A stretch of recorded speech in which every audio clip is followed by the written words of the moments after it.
Putra Rahasia Tuan Daniswara episode 2. Tanpa banyak bicara, Devon segera menyambar bibir ranum wanita itu, melumatnya dengan kasar, mencumbunya secara membabi buta. Sial, gairah benar-benar sedang menyelimutinya, membakar habis semua logikanya. Dev, Arman mulai memanggil nama Devon saat melihat atasannya itu tampak tak dapat mengendalikan dirinya. Arman akhirnya mendekat karena Devon tidak mengindahkan panggilannya. "Tuan," ucap Arman sembari menghentikan aksi Devon dengan cara menepuk bahu lelaki itu. Devon menghentikan aksinya, melepaskan tautan bibirnya dari bibir Sarah, kemudian ia menolehkan kepalanya ke belakang menatap Arman dengan tatapan membunuhnya. "Ada apa? Jangan di sini," Arman mengingatkan. Jika Devon ingin bercinta dengan perempuan ini, maka Devon tidak bisa melakukannya di ruangan ini. Devon mendengkur sebal. Ia tidak bisa melepaskan perempuan di hadapannya ini, tidak ketika gairahnya sudah memuncak hingga nyaris meledak. Di belakang ada kamar hotel yang disediakan oleh tempat ini. Kamu bisa memakai salah satunya. "Tidak," Sarah berseru keras dan meronta, mencoba melepaskan diri dari cekalan Devon. Devon sedikit tersenyum miring. "Aku akan membawanya ke tempatku. Kamu bisa urus sisanya." Dan setelah itu, Devon tak membuang waktu lagi, menyeret Sarah keluar dari tempat tersebut dan menuju ke arah mobilnya. Sarah bangun ketika waktu menunjukkan pukul 2 dini hari. Ia menghela napas panjang. Astaga, mimpi buruk lagi. Sarah bangkit kemudian menuju ke arah kamar anaknya, Devano Andrian, bocah cilik yang baru berusia 4,5 tahun. Putranya itu ternyata masih tidur pulas. Akhirnya Sarah memilih pergi menuju ke arah dapur lalu membuat kopi. Biasanya, jika ia terbangun di tengah malam seperti ini, ia tak akan bisa tidur lagi hingga pagi. Sialnya, besok adalah jadwal ia shift pagi. Sarah kembali menghela napas panjang. Ia menuju sebuah sofa yang dekat dengan jendela ruang tengah rumah kontrakannya. Sarah memilih duduk di sana, kemudian mengenang mimpinya. Mimpi itu tampak begitu nyata. Mimpi tentang seorang lelaki yang sudah menyakiti hatinya, bahkan hingga kini, waktu sudah berlalu 5,5 tahun lamanya setelah malam itu. Sarah menghela napas panjang. Bayangannya jatuh pada malam itu, malam di mana ia memberikan segalanya bagi pria asing yang sama sekali tidak ia kenal. Malam itu, pria ini begitu kuat, begitu gagah dan sangat tampan. Itulah hal yang terpikirkan dalam kepala Sarah saat ini. Sarah tidak tahu siapa namanya, tapi pria ini tampaknya bukan pria biasa. Setiap gerak-geriknya membuat Sarah terintimidasi. Aromanya begitu memabukkan, dan sikapnya yang angkuh benar-benar menarik perhatian Sarah. Ya Tuhan, Sarah tak ingin terlalu lama berurusan dengan pria ini. Tapi ia tidak dapat berbuat banyak. Ia baru kerja di tempat sialan ini selama seminggu terakhir. Meski pekerjaannya benar-benar beresiko, tapi Sarah tetap menjalaninya mengingat gajinya lumayan besar untuk menyambung hidup.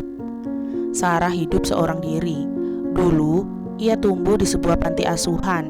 Kemudian ia diadopsi oleh seseorang yang ternyata orang tersebut juga sudah beberapa kali mengadopsi teman-teman panti yang lain.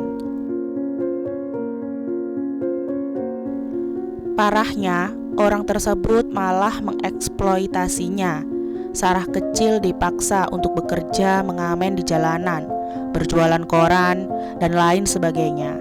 Hingga pada akhirnya, salah seorang temannya menjadi korban pencabulan oleh orang tua asuhnya tersebut.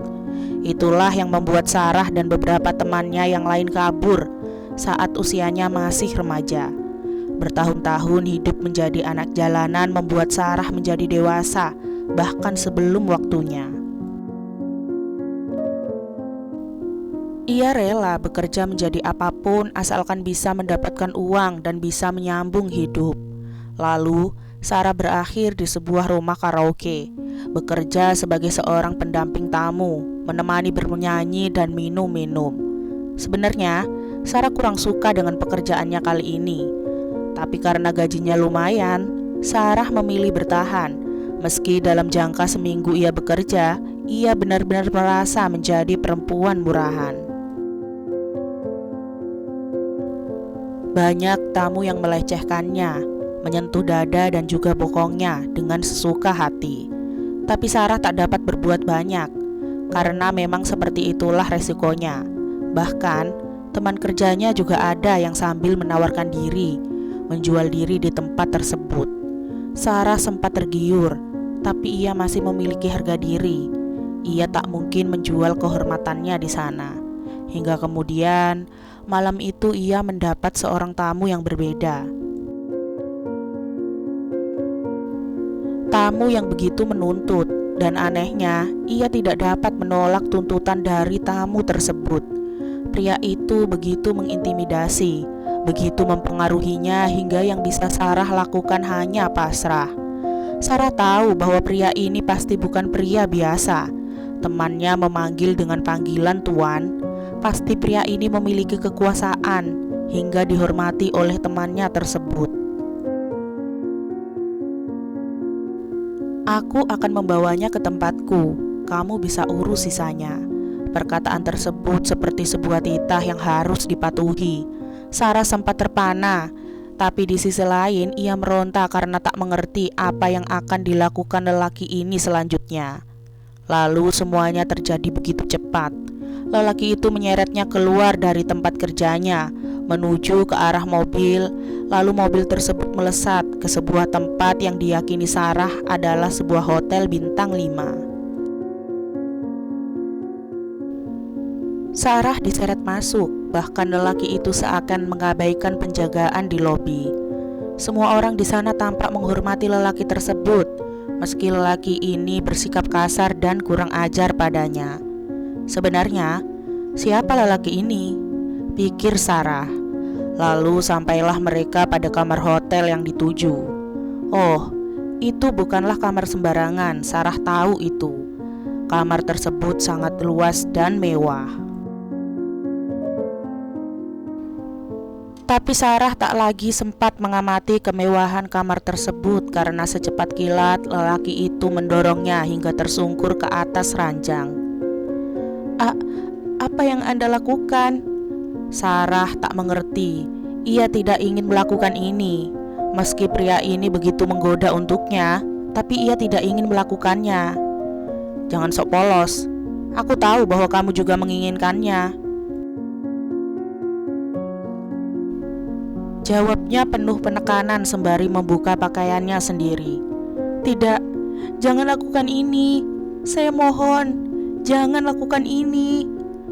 Sarah memohon, tapi pria itu sepertinya tak ingin mendengarkan permohonannya. Secepat kilat pria itu menindih tubuh Sarah, menyambar bibir Sarah, kemudian mencumbunya secara membabi buta.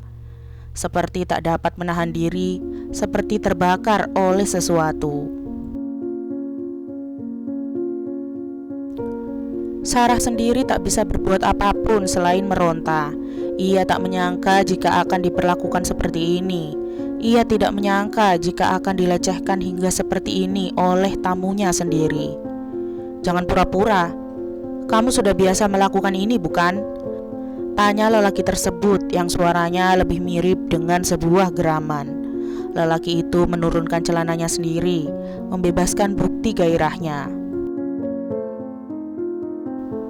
Jemarinya meraih sesuatu di dalam laci nakas yang diyakini Sarah adalah sebuah pengaman. Katakan, berapa yang harus kubayar agar kamu mau memuaskanku 1 malam penuh? Tidak, Sarah mulai menangis. Ia tidak ingin ini terjadi, tapi di sisi lain ia juga tergoda dengan lelaki ini, lelaki tampan yang begitu mempengaruhinya. Katakan Sarah, katakan. serunya sembari mencoba menyatukan diri. Sarah mengerang kesakitan. Ini adalah pertama kali ia melakukannya, dan lelaki ini memperlakukannya dengan begitu kasar. Lelaki itu berusaha menyatukan diri lagi dan lagi. Sangat sulit, tapi ia tidak putus asa. Hingga kemudian, "Jangan!" teriakan Sarah menandakan bahwa lelaki itu mampu merenggut semua yang Sarah miliki. Prang! Tak sengaja Sarah menjatuhkan cangkir kopinya hingga membuatnya sadar dari lamunan. Bayangan itu kembali menghantuinya. Bayangan di mana ia diperkosa oleh lelaki asing yang seharusnya tak bersinggungan dengan hidupnya. Jika setelah mendapatkan pelepasan pertamanya, lelaki itu pergi meninggalkannya, mungkin semua ini tak akan terjadi. Tapi tidak, lelaki itu tak segera pergi, atau ia tak segera diusir dari kamar lelaki tersebut. Bukan kepuasan yang didapatkan oleh lelaki itu, tapi malah sebuah kecanduan. Kecanduan yang membuat diri Sarah luluh, diliputi oleh perasaan aneh yang seharusnya tidak ia rasakan. Ya, Sarah juga menikmatinya. Menikmati sisa waktu di malam tersebut bersama dengan pria yang bahkan tak ia ketahui siapa namanya. Sarah tergoda, Sarah terlena, hingga ia tak memikirkan bahwa resiko besar sedang menunggu untuk menghakiminya. Benar-benar menyedihkan, bukan? Bersambung, nantikan episode 3-nya ya. Jangan lupa like, komen, share, subscribe, dan nyalain loncengnya agar gak ketinggalan upload cerita-cerita selanjutnya. Bye-bye.